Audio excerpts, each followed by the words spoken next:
El abogado sonrió como si fuera una broma.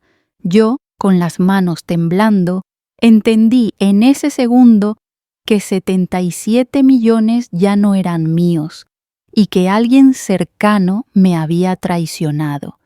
El tic-tac del reloj retumbaba en la sala como un martillo en mi pecho. Sentí el aire volverse pesado, casi irrespirable, mientras mis dedos se aferraban al borde de la silla para no caer. Frente a mí, el expediente del testamento descansaba abierto, frío, definitivo. Y alrededor, los rostros de mi propia familia me miraban, algunos con sorpresa, otros con una calma que dolía más que cualquier palabra. En ese instante supe que mi vida acababa de partirse en dos. Antes, cuando todavía creía que el amor y el respeto eran suficientes. Y después, cuando entendí que la traición también puede venir envuelta en sonrisas educadas y palabras suaves. Nunca imaginé que llegaría a contar esta historia. Yo era una madre como tantas, una mujer que dio todo por su familia, que confió, que creyó. Pero ahí estaba, escuchando cómo me dejaban fuera, cómo borraban mi nombre de un legado que también llevaba mi esfuerzo, mis noches sin dormir, mis sacrificios. El abogado seguía sonriendo. Y mi propia nuera evitaba mirarme a los ojos. Quise gritar, quise levantarme y decir que todo era un error, pero no lo hice, porque dentro de mí, en medio del shock y del dolor, algo empezó a despertarse, una voz baja, firme, que me decía que esta historia no iba a terminar así, que aún no, que la verdad siempre encuentra la forma de salir a la luz, y que la justicia, aunque tarde, llega. Si alguna vez fuiste traicionado por las personas más cercanas a ti y fantaseaste con la venganza perfecta, dale like, suscríbete y comparte tu historia en los comentarios. Esta te va a golpear fuerte. Respiré hondo. Sentí el olor a papel viejo, a tinta, a promesas rotas. Escuché el roce de las páginas al pasar, como si cada hoja arrancara un pedazo de mi pasado. Y mientras el abogado seguía leyendo, yo solo pensaba en una cosa. No sabía cómo ni cuándo, pero no iba a quedarme en silencio. No después de todo lo que había dado. No después de ver cómo intentaban dejarme sin voz.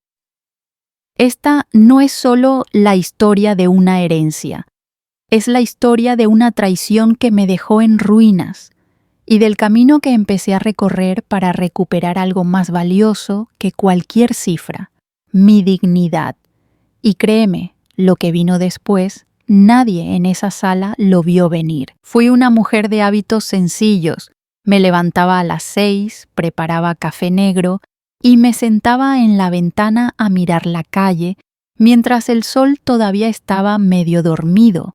Tenía manos que habían trabajado, cosido, contado, arreglado, manos que conocían la textura de la vida y la paciencia de la espera. Toda mi vida me la pasé construyendo con pequeñas piezas. Un cuarto de costura que se convirtió en tienda, años doblando camisas hasta que la tienda pudo pagar la universidad de mis hijos, noches atendiendo llamadas, cuidando hasta los enfermos, enseñando a los nietos a leer con cuentos que yo misma había inventado. No era rica de esos cuentos de dinero fácil, era rica en esfuerzo. Y con los años, el esfuerzo fue acumulando algo de seguridad. Propiedades modestas, inversiones que entendí con el tiempo, un ahorro que parecía una promesa para el futuro de la familia. Llegó a suponer 77 millones, número que nunca repetí en voz alta porque, para mí, era más que una cifra. Era la suma de toda una vida trabajada para que nadie en mi sangre tuviera que empezar de cero. A la hora de la cena, la casa olía a guiso y a pan recién tostado. Mis hijos venían y hablábamos del día, de los vecinos, de los programas de televisión que ya no veía con el mismo interés. Mi nuera era una presencia nueva en la casa cuando llegó. Sonrisa fácil, manos bien cuidadas, una manera de inclinar la cabeza que hacía creer a cualquiera que estaba ahí para ayudar. En público, ella era perfecta, traía postres, recordaba cumpleaños, se reía con gusto en las reuniones, se notaba que sabía cómo agradar. En las fotos familiares su sonrisa brillaba como un faro. En las comidas, su risa llenaba el cuarto. Me gustaba pensar que había encontrado a alguien que cuidaría a mis hijos y a mis nietos. Me permití confiar, pero las pequeñas cosas iban apareciendo, como grietas en el esmalte, una factura que se quedaba sin pagar hasta que yo la mencionaba. Se me olvidó cuando le pedía que me avisara de una cita. La manera en que siempre ayudaba a organizar papeles y luego los guardaba en su bolso con una naturalidad que yo no entendía. No eran grandes cosas, eran minúsculas, casi invisibles. Sin embargo, acumuladas, empezaron a dibujar una imagen distinta. Una vez le entregué unas cartas para que las guardara y al día siguiente no estaban donde las había dejado. Seguro se me perdió, me dijo con esa sonrisa que tanto costaba no creer. No reproché. La costumbre de la paciencia me endureció la garganta y me hizo callar. Mi esposo, mi compañero de tantos años, tenía una paciencia serena que muchas veces rozaba la indiferencia. No porque no le importara, sino porque él creía en las palabras dichas y en los gestos visibles. Si se le explicaba algo con calma, él era capaz de aceptar sin drama. Con mi nuera su relación era cordial. Era como ver a dos actores que habían ensayado una escena familiar. Demostraciones medidas de afecto, miradas convenientes al pasar por la cocina, besos en la frente, en los cumpleaños que parecían sacados de un manual de buenas maneras. Yo, que había vivido con él tantos inviernos, notaba los silencios que no se decían en voz alta. Notaba, por ejemplo, que cuando yo preguntaba por algo, él a veces esquivaba el tema con un gesto para no hacer olas. Al principio pensé que esa calma era ventaja. Con el tiempo entendí que a veces la calma es complicidad por omisión. El abogado era otra figura que se movía en los bordes de nuestras vidas. Era un hombre con corbata siempre bien ajustada y un corte de cabello discreto, la clase de persona que sabe cómo poner las palabras exactas para sonar convincente. Lo conocimos por asuntos legales menores y con los años se convirtió en el enlace formal que debía proteger lo que yo había construido. Era distante, correcto y tenía esa sonrisa medida que ahora, al recordar, me hiela la sangre. Nunca lo vi sonreír para consolar. Siempre lo vi sonreír para sellar un trato. Le confié papeles, le pregunté dudas con la ingenuidad de quien cree estar escuchando a un guardián. Él me miraba con paciencia tecnocrática y me decía que todo estaba en orden. Yo aceptaba sus palabras como quien acepta el atardecer. Natural, definitivo. La casa olía habitualmente a café por la mañana y a detergente por la tarde. El sobre con el testamento, ese sobre que un día me pareció tan inofensivo, tenía una textura áspera y fría cuando lo sostenía. Lo guardé en el cajón de mi ropa interior como quien esconde una carta que no quiere leer demasiado pronto. En las noches, con la lámpara prendida, repasaba números y nombres, pensando en quién cuidaría de los nietos si yo ya no estaba. No eran lujos, era asegurar que hubiera pan, una escuela cubriera los estudios, una medicina en la mesa, cuando alguien la necesitara. Les hablaba de eso a mis hijos con la ternura que cabe en la certeza del deber cumplido. Esto será para ustedes. Cuiden de los chicos, no disputen por tonterías, hagan que esto sirva. Con frecuencia había conversaciones livianas al teléfono. Mamá, ¿cómo está el huerto? Mamá, ¿te queda azúcar? Yo respondía con la sencillez de siempre, pero en ocasiones, al colgar, mi nuera me dejaba una frase que hoy, con la memoria más fría, suena como un presagio. No te preocupes, mamá, yo me encargaré de todo, la decía con esa dulzura ensayada, como quien recita una promesa que será útil más tarde. En aquel momento me sonó como alivio. ¿Quién no agradecería una mano más en la casa? Me entregué a la comodidad de pensar que esa promesa era un puente. No pensé que podría convertirse en una sombra. Había tardes de domingo en las que todos venían. La casa se llenaba de pasos sobre la madera, de risas, de voces mezcladas. Preparaba el guiso que siempre gustaba a mis nietos y ponía la mesa con platos que habían visto muchas historias. En esas reuniones, mi nuera era el alma de los detalles. Servía con destreza, contaba anécdotas breves que hacían reír a todos. Se ofrecía a limpiar y desaparecía rápidamente cuando la conversación entraba en terrenos que a ella no convenían. Yo miraba su mano y veía el brillo del anillo, un metal que relucía con precisión. En sus dedos la joya brillaba como un faro, que más tarde supe que también atraía miradas de cálculo. Las conversaciones con mi hija eran distintas, más sinceras, con confianza ganada a pulso. ¿Estás segura de que todo está en orden, mamá?, me preguntó una vez entre cucharadas de sopa. Sí, le dije. He hecho lo que debía. Aún así, había pequeñas dudas que se filtraban por la rendija, preguntas que solían dejarse suspendidas hasta que alguien las retomaba. ¿Y el abogado?, volvió a preguntar ella como si quisiera repetir la consulta para asegurarse. Es un abogado, respondí.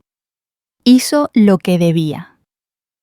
No concebía entonces la fría posibilidad de que lo que debía significara otra cosa para otros. Creía en la rectitud de los papeles firmados, en la solemnidad de los sellos. Vivíamos anclados en una rutina que parecía eterna. Mis noches se poblaban de recuerdos dulces. La primera vez que mi hijo aprendió a atarse los cordones, la primera letra garabateada por mis nietos, la voz de mi esposo recitando un verso al azar. Todo ese tejido íntimo me hacía creer que había una estabilidad que nadie osaría alterar. Y sin embargo, la vida, esa maestra discreta y aguijoneante, siempre guarda sorpresas. No imaginé que el brillo del anillo, la sonrisa pulida y la frase amable podían esconder la intención de quienes saben cómo disfrazarse de cuidado. En la cocina, junto al olor del café, seguí preparando la mesa, sin saber que en los pliegues de la cotidianidad ya se acomodaban decisiones que algún día me dejarían sin voz. Al principio pensé que eran meras descuidos, cosas pequeñas que cualquier familia tiene, un pago que se olvida, una llamada que no se devuelve, Un papel que se dice lo tomo yo y luego desaparece en el bolsillo de alguien más. Pero las pequeñas cosas, cuando se repiten, dejan una estela. Y esa estela, con el tiempo, me mostró un camino que nadie me había avisado que existía. La nuera tenía una habilidad para aparecer en los momentos justos. Llegaba con bolsas de compras justo cuando faltaba algo en la despensa, traía flores cuando había visita, sabía ofrecer ayuda antes de que la pidieras. Eso me gustó, me tranquilizaba.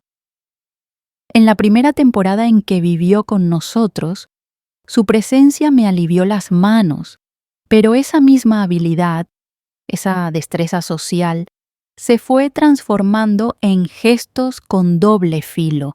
Empezó a encargarse de los papeles pequeños, esos que a mí me parecían inofensivos. El recibo del agua, la factura del servicio del automóvil, incluso la revisión de los contratos pequeños de la tienda. Es mejor que me ocupe yo, mamá, decía, y yo aceptaba. Creí que ayudar era cuidar. No pensé que ayudar podría ser otra cosa. Había detalles sutiles, el correo que se quedaba sin abrir durante semanas, y cuando lo reclamaba, me encontraba con excusas amables. Se me pasó, lo siento, y siempre esa sonrisa que no llegaba a los ojos. A veces notaba que los cheques de la pensión se remitían a otra dirección y un oficio de correo se quedaba sin explicar. Una vez, revisando las cuentas por costumbre, vi un cargo extraño, una transferencia a nombre de una empresa pequeña que yo no conocía. Pregunté en la mesa, tranquila al principio. ¿Qué es esto?, dije. Seguro alguna compra de la casa, respondió ella con naturalidad.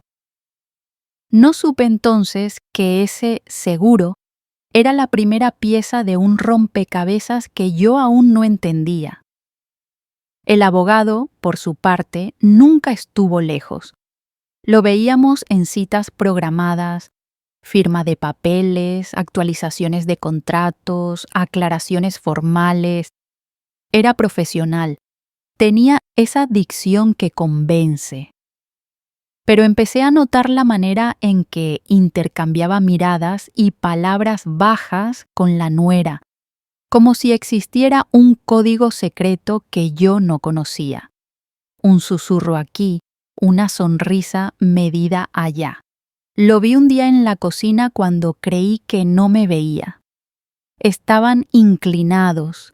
La voz del abogado era apenas un hilo y la nuera asentía con la cabeza, rápida, como quien no quiere que nadie escuche demasiado. Nada evidente, todo calculado para que pareciera inocente. Pero los ojos me recuerdan lo que las palabras ocultan. Guardé esa mirada en mi memoria. Las señales fueron sumándose, una a una, hasta que dejaron de ser ruido de fondo. Llegó la factura omitida, un tropiezo que parecía pequeño y que, sin quererlo, abrió una puerta. Era una factura del seguro de la tienda, una de esas que se pagan sin mirar, que debía haber sido abonada por el mes anterior. Encontré la copia en un cajón. Estaba marcada como pagada, pero el sello del banco no coincidía con nuestras transacciones. Llamé al banco desde la cocina, mi voz temblorosa más por intriga que por miedo. «Revisamos la cuenta», dijo la señorita del otro lado. «Hay una transferencia inusual. Fue desviada a una cuenta a nombre de X. La X era una empresa desconocida, no tenía nombre personal. Respiré y fui a buscar pruebas en la casa. Cuando le pregunté a la nuera, ella sonrió y dijo: «Son solo trámites, mamá, confía en mí». Esa frase se volvió una especie de himno, que luego descubriría que servía para apagar preguntas. Confía en mí. En la cocina observé cómo recogía la taza del café y la sostenía entre las manos como si ese gesto la hiciera ver más inocua. «Lo arreglaré», añadió. No me gustó la fuerza con que lo dijo. No era una promesa frágil, era una orden delicada que pedía silencio. También hubo noches de llamadas que dejaban mi corazón acelerado. Recibí una llamada a medianoche, un número desconocido. Contesté por costumbre. «Buenas noches», dijo una voz masculina que me resultaba vagamente familiar. Solo saludó y colgó. Al día siguiente supe que había sido el despacho del banco llamando para confirmar una operación mayor. Me senté en el sillón con la luz tenue y pensé en todas las veces que había confiado en que lo esencial de mi vida estaba resguardado. Esa noche no dormí. El té me supo amargo. El reloj avanzaba con esa solemnidad cruel. Conté los minutos y sentí que cada tic era una pequeña clava sobre la tapa de un ataúd. La seguridad que creía tener era cada vez menos segura. Empecé a observar con otros ojos. Antes veía afectos, ahora veía estrategia. Antes notaba risas, ahora veía complicidades. Las conversaciones cambiaron de tono. Donde antes hubo «¿Cómo te fue el día?», ahora había frases calculadas que parecían preparar el terreno para algo mayor. Escuché, por ejemplo, una conversación que no debía haber oído. La nuera y el abogado en el despacho, hablando con precisión sobre cláusulas y fechas. Ella recalca un nombre. Él responde con cifras. Yo estaba en la habitación contigua y escuché la palabra beneficiario como quien escucha una sentencia. Enfrenté a mi hija en una tarde gris, con la lámpara encendida y el viento golpeando la ventana. Traté de mantener la voz serena, porque sabía que la calma era un arma. «¿Por qué no pude ver los papeles?», le pregunté. Ella me miró con sorpresa, como si me hubiera olvidado de algo que siempre fue evidente. «No sé de qué hablas, mamá». Su respuesta me dolió más que cualquier acusación directa. Más tarde supe que no era que no supiera, era que prefería no saber. Su silencio me hizo comprender que, a veces, el amor se instala en la comodidad y la comodidad prefiere ignorar. Las pequeñas exclusiones fueron tomando forma, reuniones en la casa donde yo, la propietaria, era tratada con cortesía pero no invitada a la charla real, decisiones sobre la tienda tomadas porque la nuera se encarga de eso ahora, correos que llegaban con copia a todos menos a mí. Me sentía invisible dentro de mi propio hogar, como si hubiera sido reducida a un objeto decorativo. No es que me quitaran bienes en un solo acto, me los fueron desplazando con manos delicadas, tan pulcras que apenas dejaban huella. El abogado comenzó a aparecer en más lugares, en la notaría, en la tienda, incluso en celebraciones menores donde su presencia parecía casual. Vi cómo extendía documentos en la mesa con la destreza de quien sabe que las palabras impresas tienen poder. Observé un papel que deslizó a mi nuera con discreción. Ella lo tomó y lo puso en su bolso, un bolso que ya no dejaba fuera las cosas que antes dejaba sin más: cartas, cuentas, recibos. Esa noche, mientras miraba el bolso sobre la cómoda, sentí que algo dentro de mí se endurecía. No era miedo el que sentía, era una rabia fría, como si una corriente eléctrica hubiera recorrido mis venas y despertado todas las reservas que había acumulado en años de paciencia. Las pequeñas mentiras empezaron a asomar. No eran declaraciones grandes, eran omisiones. La nuera decía que había llamado al proveedor y que todo estaba en regla. Más tarde Al revisar mensajes en la tablet que había quedado en la sala, vi respuestas distintas. Un "ya pagamos", que no correspondía a la fecha de nuestra transacción. Una foto de un recibo diferente. Esa sensación de engaño, de ser manipulada con la suavidad de un guante de seda, me enfureció. Y con la furia vino una claridad que antes me faltaba. Las cosas no pasan por accidente cuando hay manos que mueven los hilos. Comencé a tomar notas, una costumbre que nunca había tenido. Al principio eran simples apuntes en una libreta: fecha, hora, evento. Luego agregué nombres: quién firmó, quién vio, quién sonrió cuando no debía. Por las noches repasaba esas notas bajo la luz de la lámpara, con el té ya frío a un lado. Los recuerdos se ordenaban en una fila que me permitía ver el patrón. No era paranoia, era evidencia en bruto. Mi corazón latía con fuerza, pero mis manos ya no temblaban solo por el impacto, temblaban por la resolución. Hubo un día en que confronté a la nuera en la cocina. La miré a los ojos y dije: he visto cosas que no me cuadran. Ella se apoyó en la encimera con una calma calculada. Mamá, dijo, y su voz tuvo esa mezcla de ternura y distancia que yo conocía demasiado bien. Son solo trámites, no te preocupes. Quise replicar con todo lo que llevaba dentro, con las noches sin dormir y con la desazón que me había erizado la piel. En lugar de eso, respiré hondo y dije: entonces déjame ver los papeles, solo quiero entender. Sus dedos se cerraron sobre la taza de té. Por un segundo apareció una fisura en su sonrisa. Luego la cerró como quien recoloca un adorno fuera de lugar. Más tarde, mamá. Ahora no es el momento. Y yo, otra vez, me quedé con la frase hueca. Esa más tarde se multiplicó como un eco que nunca llegaba. La repetición confirmó lo que mis notas ya mostraban.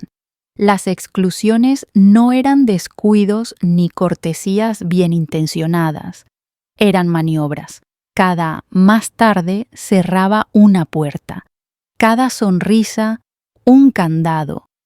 Y yo entendí que el castillo de estabilidad que había levantado con esfuerzo se estaba viendo socavado por manos que sabían cómo mover fichas sin hacer ruido. Mi enojo fue cambiando de tono.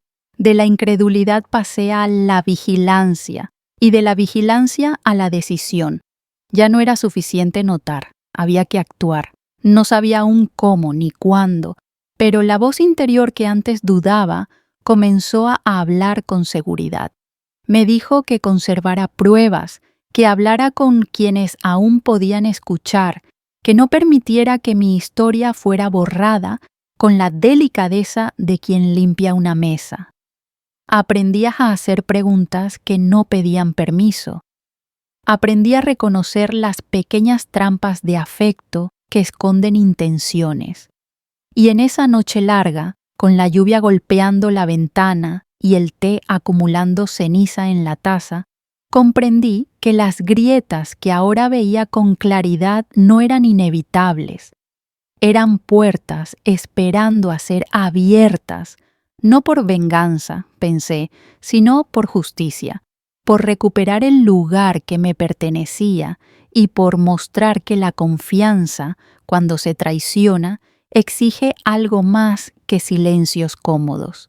Fue la primera vez que, en silencio, me prometí que no iba a ceder, que pelearía con la paciencia de quien sabe lo que ha dado, que no dejaría que los gestos suaves me expulsaran de mi propia vida. La sala olía a madera barnizada y a lápiz gris sobre papel.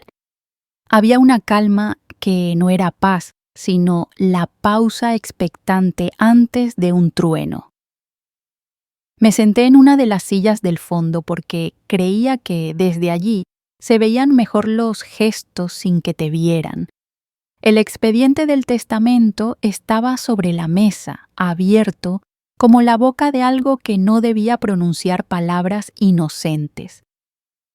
El abogado colocó sus gafas con un gesto medido y, por un instante que pareció eterno, sonrió como quien guarda una carta y disfruta el golpe de abrirla. Esa sonrisa fue una piedra clavada en mi estómago. Las voces alrededor eran bajas pero claras. Nombres, formalidades, el sonido de un sello que se deja caer. Sentí como el aire se me iba quedando en la garganta. Mis manos, que tantas veces habían tejido y arreglado y cocinado, estaban heladas. El calor del verano no alcanzaba a moverlas. Miré a mi nuera. Estaba perfecta. Su peinado, la blusa planchada, la sonrisa ensayada. No era que se mostrara dura, era que su dulzura tenía la precisión de un instrumento. Y cuando el abogado leyó la primera cláusula, mi nombre no apareció donde debía aparecer. El mundo desaceleró, las palabras se volvían gel, se pegaban en la lengua del orador. Señora, dijo el abogado con la cortesía de un verdugo que utiliza guantes limpios. Conforme al testamento, los bienes se distribuyen de la siguiente manera. Mis oídos intentaban reparar lo que los ojos ya notaban. A la señora X... y mi nombre no estaba. Sentí la sala girar. Vi las lámparas como soles extraños. Un murmullo comenzó, pero no me llegó con esa claridad que permite responder. Me llegó como si alguien hablara a través de una puerta. Mis pensamientos se enredaron. ¿Es esto un error? ¿Me llamarán al final? ¿Es una broma cruel? Me repetía que debía mantener la compostura, pero las manos me traicionaban. Las lágrimas vinieron sin aviso. No eran lágrimas de desesperación inmediata, eran la liberación de todas las pequeñas humillaciones acumuladas. Recordé las noches cosiendo, cuando mis dedos se dormían de tanto enhebrar. Me vi quitando las migas del pan del mantel, atendiendo camas febriles, llamando a profesores, dejando la cosecha para atender una emergencia. Pensé en cada decisión, en cada moneda puesta a un lado para asegurar que mis nietos tendrían escuela. Había depositado mi confianza en papeles y en nombres. Aquello, en un solo movimiento, parecía desvanecerse como arena entre los dedos. Mi monólogo interno se volvió un torrente que no pude controlar. ¿Cómo fue posible que llegara hasta aquí? ¿Dónde se escondieron las promesas que creí recibir? ¿No fue todo para la familia? ¿No di mi vida por esto? ¿Qué me devolvía ahora la palabra familia, si no era un refugio, sino un tribunal? Había sido siempre una invitada en mi propia casa, adorando a una estatua que, con el tiempo, me mostraría su cara vacía. Recordé la voz de mi madre, las historias de sacrificios que se heredan como trozos de un manto viejo. Recordé la sensación de construir algo con manos pequeñas que se vuelven firmes con los años. ¿Para qué sirvió ese esfuerzo si la recompensa podía ser deshilachada con sonrisas? Pensé también en la nuera, en su frase: «No te preocupes, mamá, yo me encargaré de todo». ¿Era esa promesa un sello amoroso o un mantra que ocultaba intención? Miré su rostro y vi, por un segundo, el reflejo de su mano cerrando un sobre. El abogado continuó leyendo cláusulas, donaciones, legados, disposiciones que para otros son formalidades, para mí eran amputaciones. Cada nombre pronunciado sin mi presencia fue una cuchillada que no desfallecía en el impacto. Sentí la rabia burbujeando. Pero ya no era la rabia ciega del primer asombro. Era una rabia clara, templada por años de paciencia. Era la rabia de quien comprende que la traición no es un accidente, es un plan. ¿Por qué yo no aparezco, le? Alcancé a decir con la voz quebrada por la mezcla de incredulidad y furia. La sala se volvió un espejo. Las miradas se fijaron en mí como si miraran una escena que no debía tener lugar. Mi hija me miró y en sus ojos vi algo que dolió más que la exclusión, la vacilación. No la negación, sino la elección de mirar hacia otro lado. ¿Podía reprocharla? ¿Había sido yo quien la enseñó a callar para evitar conflictos? ¿Había, con mi propia paciencia, abonado el terreno donde ahora cultivaban deslealtades? La nuera habló con frialdad profesional. Se hizo lo que el testador quiso. No hay nada más que decir. Esa frase fue una daga envuelta en seda. No dijo «lo siento», no ofreció explicación. Fue la conversión perfecta de la indiferencia, la frialdad como escudo. El abogado, apenas un movimiento de barbilla, repitió la formalidad legal como si la ley fuese un martillo que se invoca para sellar conciencias. No buscaban herirme con palabras duras. Me herían con la normalidad de su conducta. Eso era peor. No el choque brutal, sino la pulcritud con la que me dejaban fuera. Mi cuerpo reaccionó con signos físicos que no controlaba. Las piernas me flaquearon y tuve que agarrarme al respaldo para no caer. La garganta se me secó hasta impedir una protesta más contundente.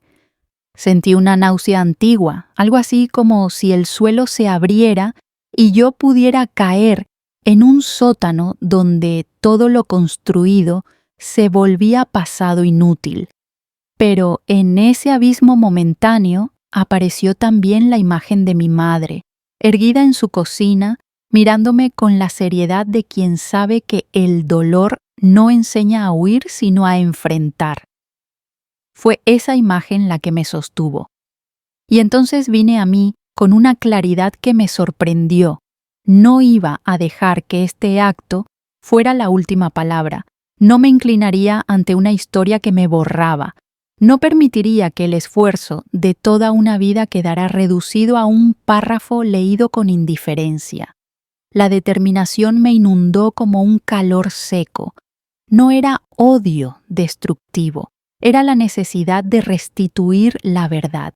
Me prometí en silencio recuperar cada nombre, cada papel, cada factura que demostrara que lo que poseía no había caído del cielo, que era fruto de trabajo y no de caprichos.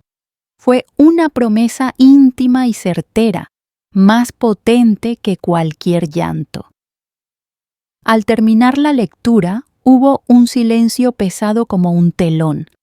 Algunos se levantaron a murmurar, a estrechar manos, a ofrecer consuelos que sabían a nada.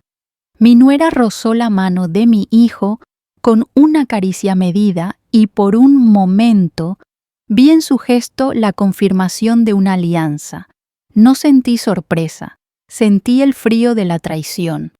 Caminé hacia la salida con pasos que me parecieron lentos, deliberados, como los pasos de alguien que traza un plan mientras aparenta calma.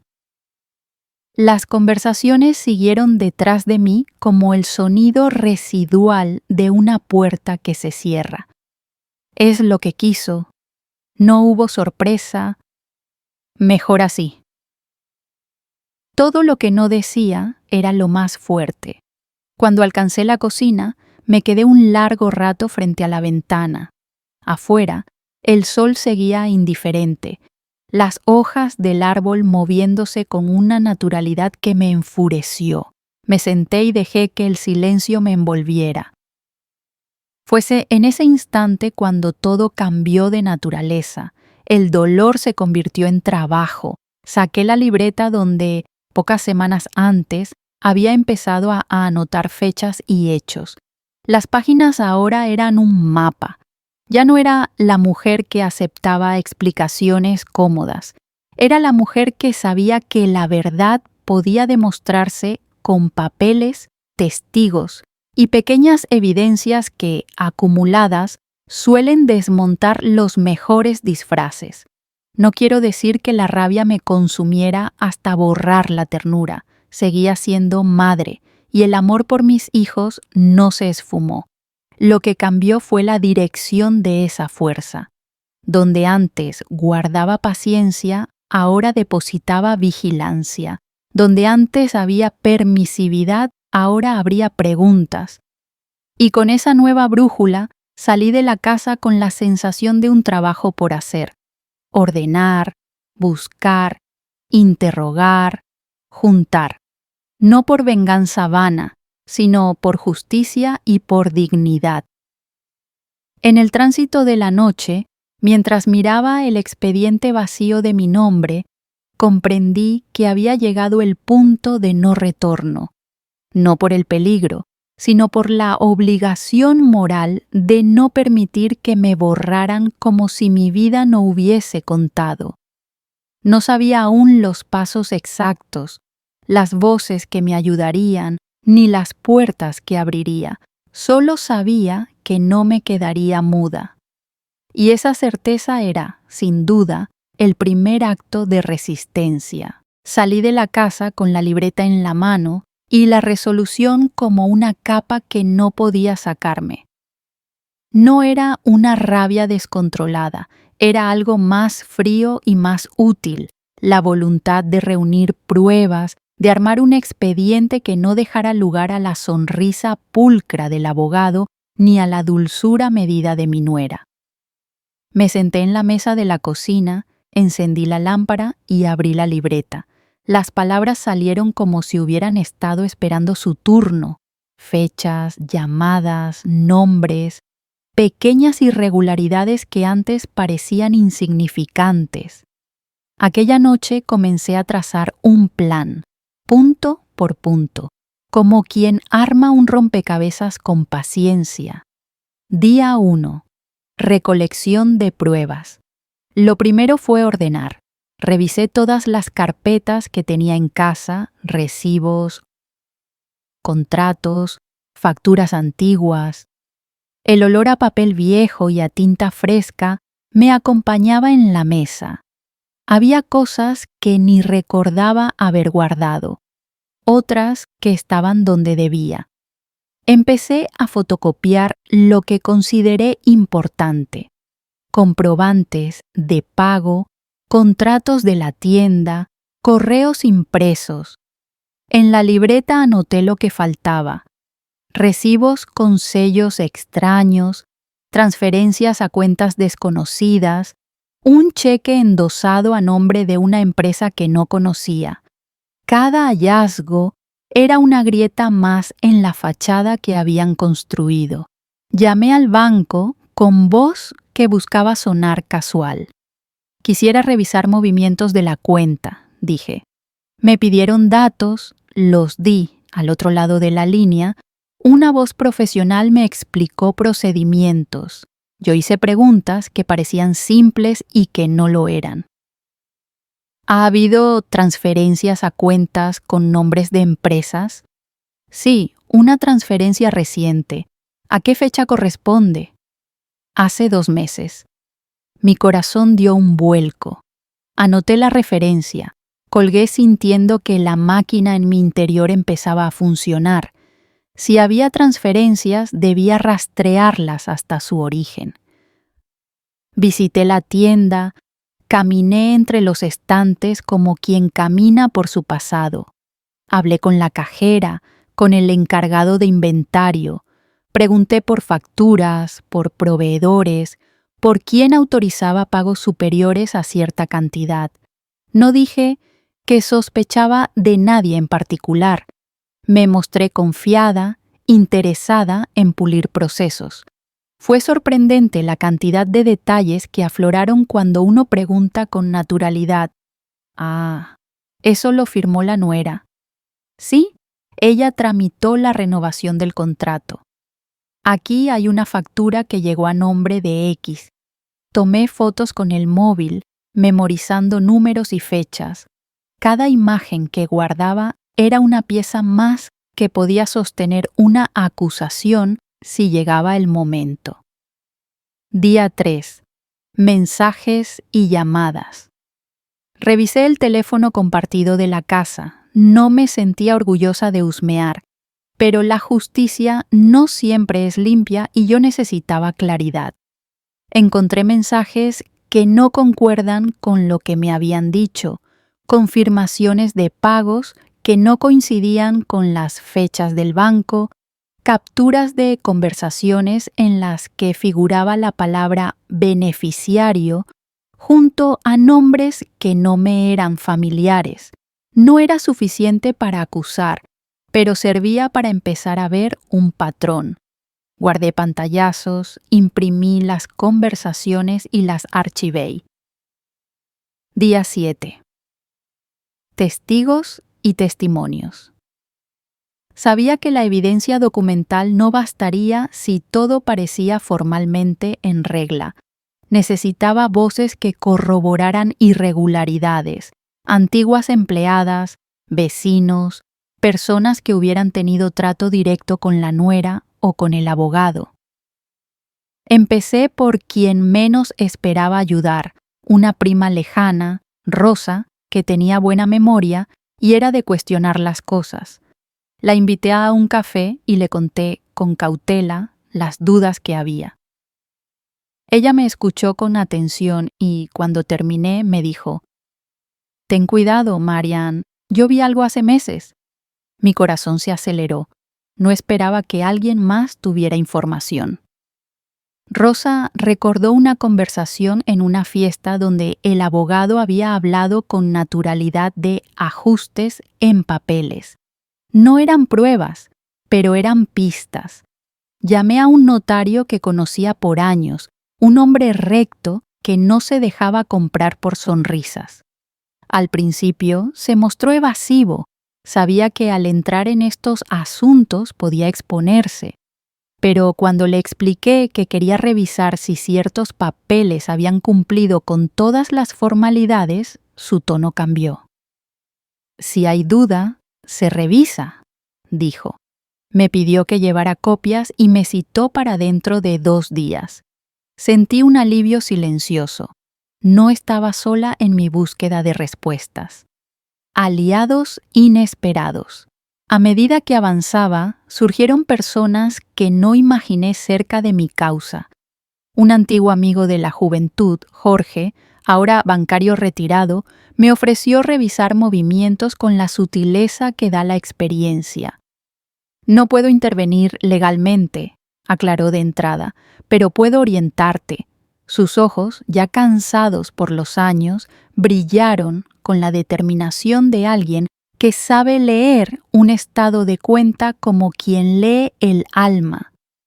Me dio claves sobre cómo rastrear transferencias internacionales y sobre qué documentación pedir en el banco para pruebas fehacientes. También apareció un empleado de la tienda, Arturo, un hombre tímido que llevaba años trabajando allí. Al sentir que yo no buscaba venganza sino verdad, se abrió con nerviosismo. «Vi al abogado dejar un sobre en la oficina una vez», dijo. «No sé qué tenía, solo lo vi». Fue después de una reunión con la nuera. Esa frase se clavó en mi libreta con tinta indeleble. Planear no era solo juntar papeles, era diseñar situaciones donde se revelaran inconsistencias sin que pareciera una trampa. Decidí no jugar sucio. No quería que nada que yo hiciera pudiera ser tachado de manipulación. Busqué formas éticas, teatrales quizás, para provocar errores por exceso de seguridad de su parte. Preparé una serie de visitas casuales. Aparecía en la tienda sin avisar, mencionaba una factura que sabía que debería estar pagada, conversaba con proveedores y dejaba caer preguntas al pasar. Mi objetivo era sencillo, que quien tuviera algo que ocultar cometiera un descuido cuando creía tener el control. Día 14. Pruebas teatrales. En una reunión familiar, fingí no dar importancia a los papeles. Había dejado intencionalmente una copia de un contrato sobre la mesa de comer, visible pero al alcance de cualquiera. Obviamente, nadie tocó aquel papel.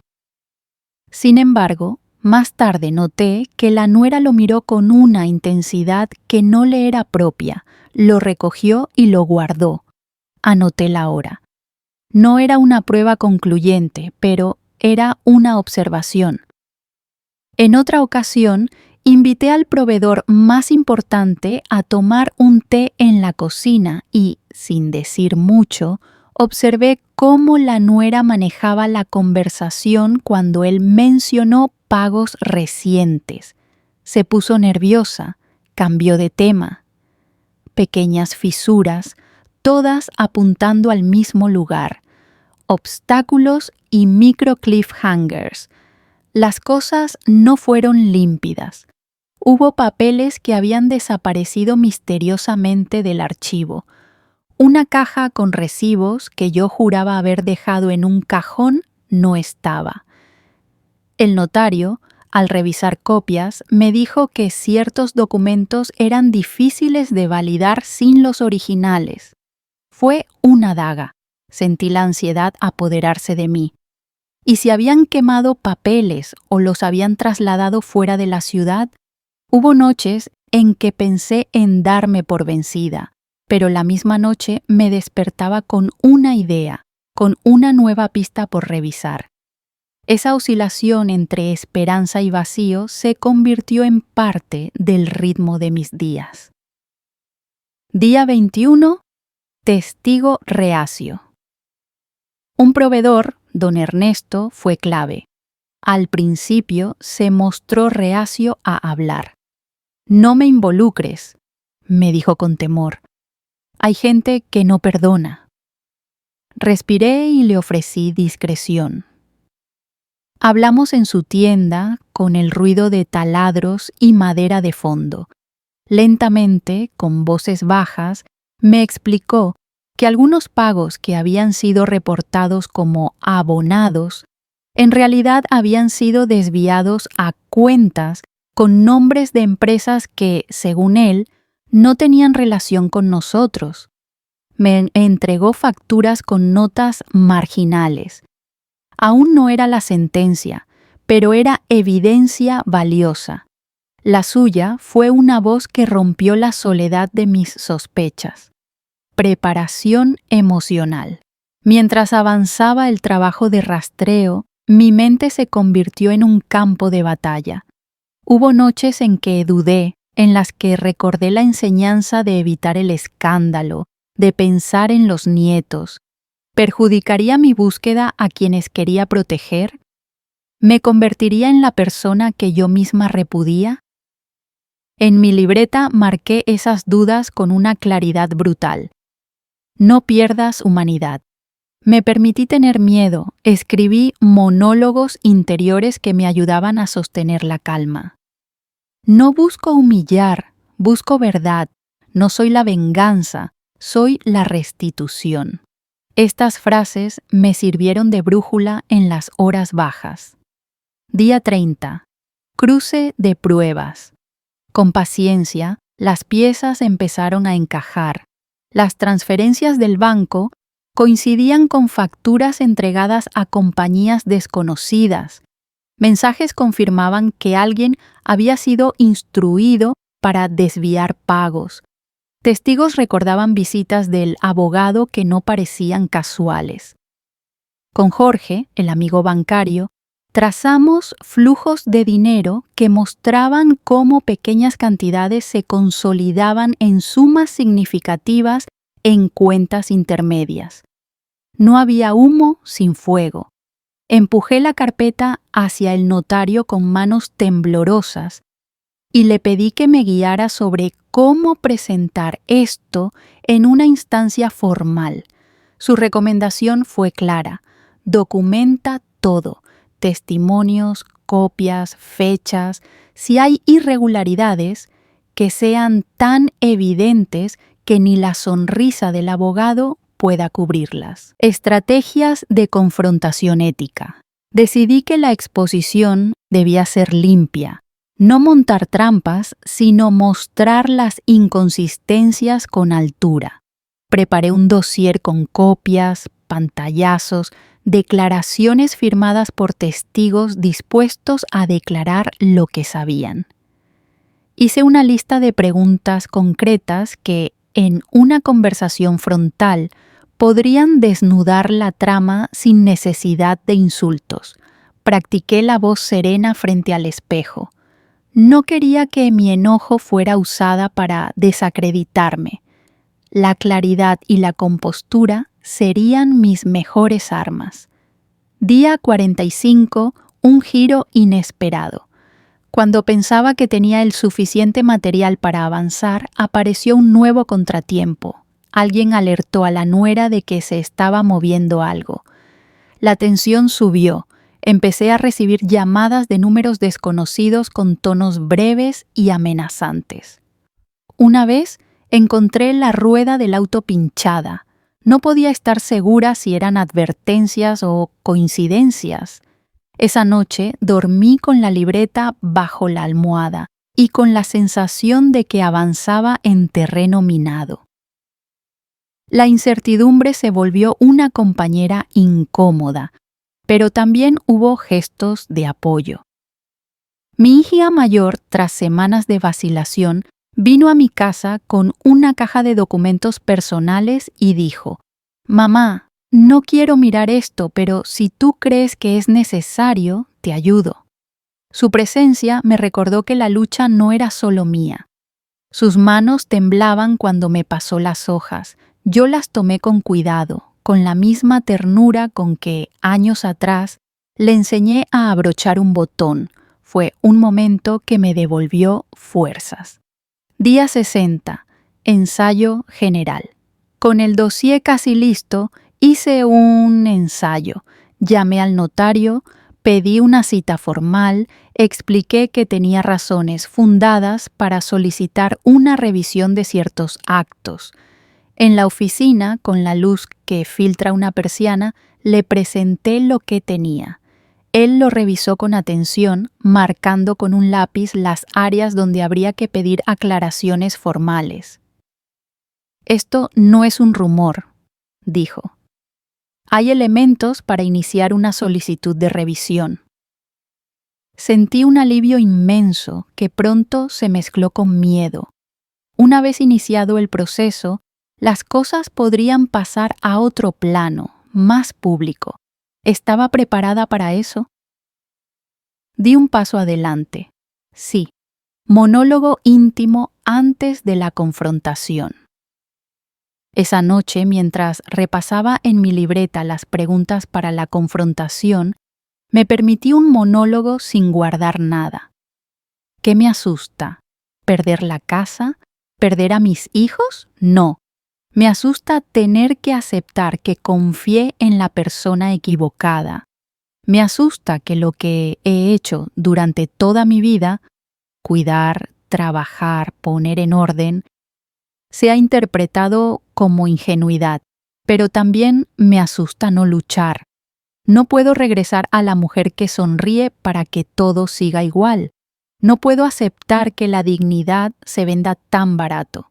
Si me equivoco y todo resulta un malentendido, tendré que vivir con eso, pero prefiero enfrentar la verdad antes que vivir el resto de mis días con una deuda moral conmigo misma. El plan estaba trazado con claridad: pruebas, testigos, asesoría legal honesta, exposición limpia. Sabía que el camino iba a ser duro, sabía que habría noches de incertidumbre, pero la dirección era la correcta. La promesa que me hice en el silencio de la sala donde me dejaron fuera, recuperar la verdad, se había convertido en una hoja de ruta que me sostenía. Cerré la libreta y por primera vez en semanas me sentí con la garganta menos cargada. Tenía un plan, tenía aliados, tenía sobre todo la convicción de que la justicia no siempre llega por sí sola, pero se puede invitar con decisión, con paciencia y con pruebas en la mano. Entré al despacho del abogado con el dossier bajo el brazo y el corazón marcando el ritmo en mis oídos. La sala estaba iluminada por una luz blanca que caía como un juicio silencioso sobre la mesa larga de madera. Allí estaban todos, mis hijos, algunos parientes cercanos, la nuera con su sonrisa perfecta, y el abogado acomodando sus papeles como si nada pudiera desordenar su mundo. Yo me senté frente a ellos y, por primera vez desde aquella lectura que me borró, sentí que el aire volvía a mis pulmones, no porque no doliera, sino porque ya no estaba indefensa. Pedí la palabra. Mi voz salió firme, más de lo que esperaba. El abogado levantó la vista con una ceja arqueada, esa expresión de cortesía distante que tantas veces me había tranquilizado. Mi nuera cruzó las manos sobre la mesa y me miró como si yo fuera una invitada inoportuna. Nadie imaginaba que ese instante iba a cambiarlo todo. Abrí el dossier. El crujir del papel sonó más fuerte que cualquier palabra. Antes de que sigamos, dije, necesito que escuchen algo. No vengo a discutir, vengo a mostrar. La primera prueba fue simple, una lista de transferencias bancarias. Deslicé las hojas hacia el centro de la mesa. El silencio cayó como un manto. Las cifras estaban ahí, alineadas, con fechas que coincidían con facturas de la tienda. Vi cómo el abogado fruncía el ceño apenas un segundo y cómo la sonrisa de mi nuera se tensaba sin romperse del todo. Era el primer quiebre. Estas transferencias, continué, salen de nuestras cuentas y llegan a empresas que no tienen relación con nosotros. Aquí están los comprobantes del banco. El abogado tomó las hojas, las revisó con rapidez. Esto puede tener muchas explicaciones, dijo. Procedimientos, ajustes, movimientos internos. Entonces será fácil explicarlos, respondí, y saqué la siguiente carpeta.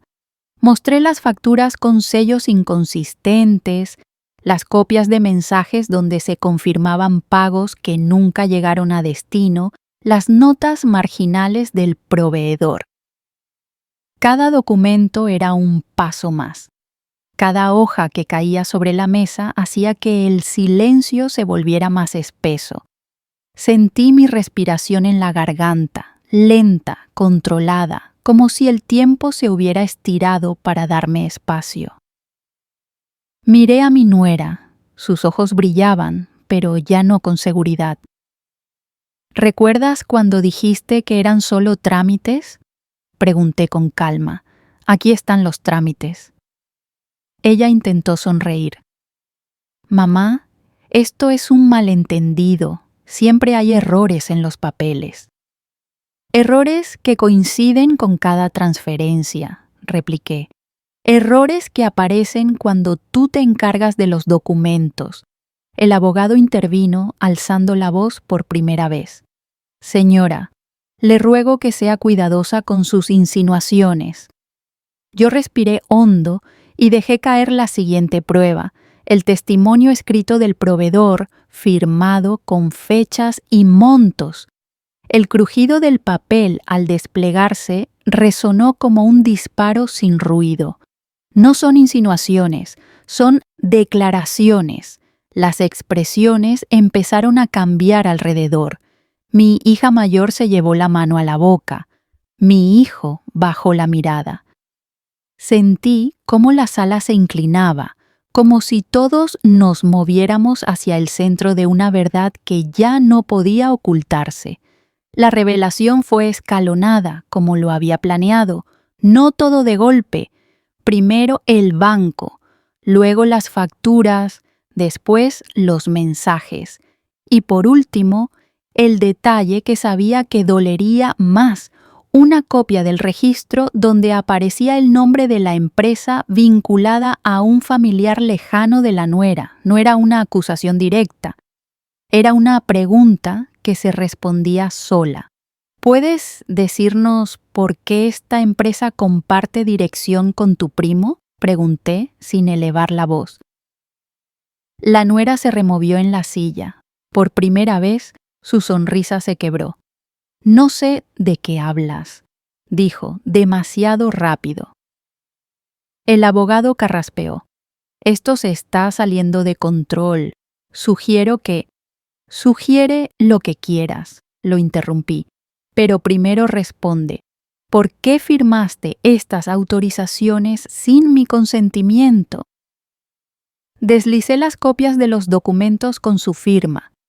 El sonido del papel al tocar la mesa fue seco. El abogado los tomó, los revisó, y entonces ocurrió algo que jamás había visto. Perdió la compostura.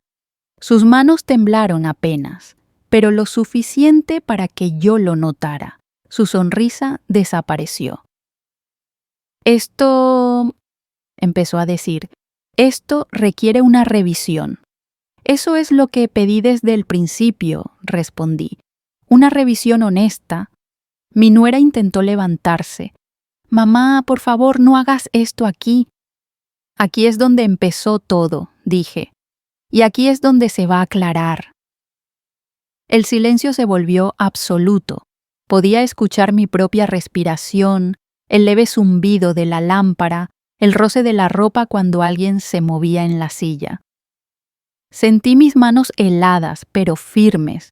El mundo, otra vez, parecía ir en cámara lenta. Entonces saqué la última carpeta, la del notario honesto, con su informe preliminar. Esto indica que ciertos documentos no cumplen con las formalidades, leí, y que hay motivos para una revisión completa del proceso. El abogado dejó caer los papeles sobre la mesa. El sonido fue hueco, definitivo. Esto es absurdo, murmuró, pero su voz ya no tenía la autoridad de antes. La reacción del entorno fue como una ola. Mi hija se puso de pie con los ojos llenos de lágrimas. «Mamá», susurró. «¿Yo no sabía?» «Lo sé», respondí, y lo sentí de verdad. Mi hijo miró a su esposa, con una mezcla de sorpresa y decepción que me partió el alma. «¿Es cierto?», le preguntó. «Dime que no es cierto». La nuera abrió la boca, la cerró y por primera vez se quedó sin palabras. Su rostro, que siempre había sido una máscara de control, se desmoronó en gestos pequeños, un parpadeo rápido, los labios apretados, la respiración entrecortada. No gritó, no se defendió, se quedó en silencio, expuesta. El abogado intentó recomponerse. Esto puede discutirse en otro ámbito, no aquí. Aquí es donde todos nos miran, dije. Aquí es donde la verdad importa.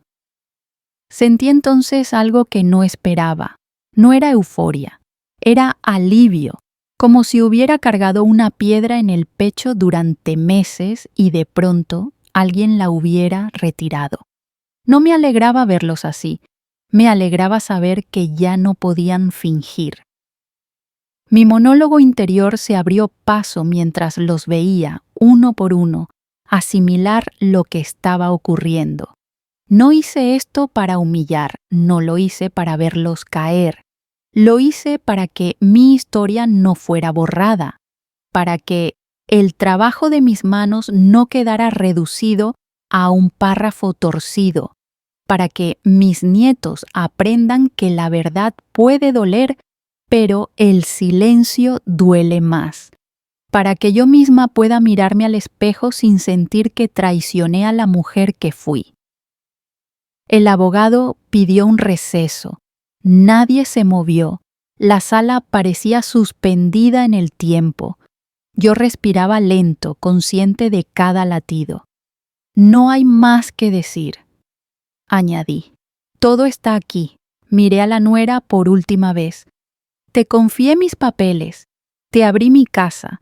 Si algo te faltaba, pudiste decirlo. Elegiste otro camino. Ella bajó la mirada. Ese gesto, pequeño y tardío, fue más elocuente que cualquier excusa. Al salir del despacho, la familia se acercó a mí. Algunos pidieron perdón con palabras torpes. Otros solo me abrazaron. Sentí el peso de esos brazos como una confirmación de que no estaba sola. El abogado se quedó atrás hablando por teléfono, con el rostro pálido. Su reputación, lo sabía, ya no sería la misma, no porque yo lo quisiera, sino porque la verdad deja marcas. Caminé hacia la puerta con el dossier ahora más liviano. Afuera, el aire era distinto, más fresco, como si el mundo me ofreciera un respiro después de tanta contención. Me detuve un segundo, cerré los ojos y dejé que el silencio me envolviera, y pensé, no gané dinero hoy, gané algo más difícil de recuperar, gané mi nombre, mi voz, mi lugar. La humillación de ellos no era mi victoria era esta calma nueva, esta certeza de que no me quedé callada, de que no permití que la sonrisa pulida y los susurros en oficinas cerradas definieran el final de mi historia. Volví a casa con pasos lentos pero firmes. El crujir del papel todavía resonaba en mis oídos como un eco que no quería olvidar, porque ese sonido, tan simple, fue el anuncio de que la verdad había sido expuesta, que quienes creyeron tener todo bajo control habían quedado sin palabras. Y mientras abría la puerta de mi casa, supe que, por primera vez en mucho tiempo, podía respirar sin sentir el peso de la traición en el pecho. Había cierre. No porque todo estuviera resuelto, sino porque yo había hecho lo que debía, porque recuperé la dignidad que nadie tiene derecho a arrebatar. Hoy mi casa vuelve a oler a café por la mañana, pero ya no sabe igual. No es amargo, es limpio. Me siento junto a la ventana y dejo que el sol toque mis manos, esas manos que temblaron tantas veces y que ahora descansan sin miedo. Aprendí que el karma no siempre llega como un golpe del destino. A veces llega como una decisión que una toma cuando ya no quiere seguir agachando la cabeza. Aprendí que poner límites no es dureza, es respeto propio, y que el respeto propio, cuando se pierde, cuesta años recuperarlo, pero cuando vuelve, ilumina hasta los rincones más oscuros. No guardo rencor como quien guarda una espina. Lo que guardo es claridad. Entendí que amar a la familia no significa callar cuando algo está mal. Significa, a veces, decir la verdad aunque tiemble la voz. Significa mirarse al espejo y reconocer que una también merece cuidado, no solo darlo. Yo pasé la vida cuidando de todos. Ahora, por primera vez, me permito cuidarme a mí. Después de la exposición, hubo silencio, distancia, conversaciones que no supe si llegarían.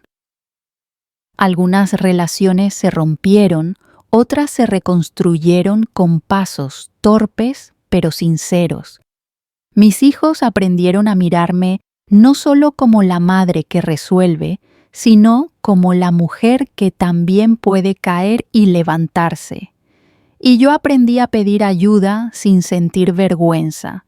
Cambié papeles, ordené documentos con gente honesta y dejé de delegar mi voz. Mi vida no se volvió perfecta, pero se volvió mía. Hay tardes en que reviso fotos antiguas y las vuelvo a colocar en su sitio. Otras en que simplemente salgo a caminar y respiro hondo, como si cada paso fuera una promesa nueva. No necesito grandes lujos para sentirme rica. Me basta con esta paz que no se compra, con la certeza de que nadie más escribirá mi historia por mí. Si algo me dejó todo esto, es una verdad sencilla. La justicia no siempre grita, a veces susurra, y hay que tener el valor de escucharla. Y cuando por fin lo haces, descubres que no buscabas venganza, buscabas volver a reconocerte. Y ahora te digo a ti, que has caminado conmigo en esta historia. Si esta saga de venganza te dio esa descarga de justicia, aplasta el like, suscríbete para más historias épicas y comparte tu historia de venganza en los comentarios. Haz clic en el siguiente video para ver otro más. Yo me quedo aquí mirando el horizonte desde mi ventana, con las llaves de mi casa en la mesa y las fotos restauradas en la pared. La música se eleva suave y luego se disuelve, como el eco de todo lo que fue. Porque mi historia no termina con la traición, termina con algo mucho más fuerte, la paz de haberme elegido a mí misma.